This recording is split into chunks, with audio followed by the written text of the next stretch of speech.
DJ Phoolchand Kumar Gaura नवा टोला वाले।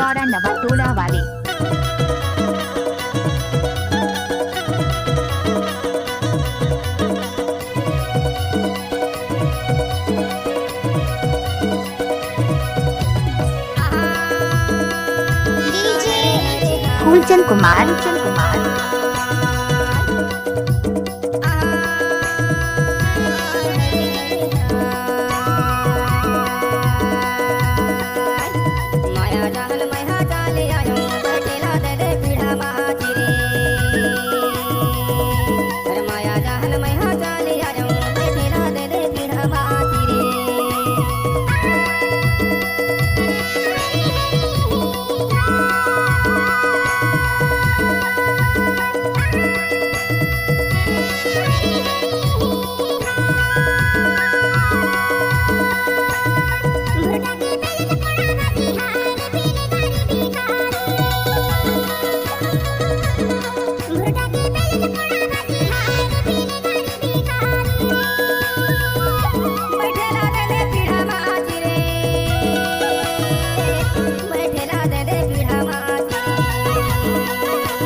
भाई सुनना, सामान लेके पहुंच और बंदे लोग को भी कॉल कर दे।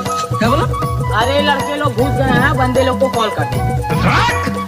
रख तेरी माँ की रख।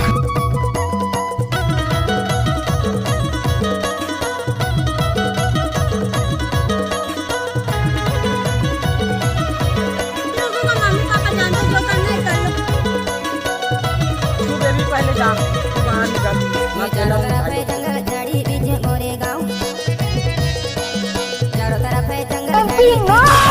बसंती इन कुत्तों के सामने मत नाचना।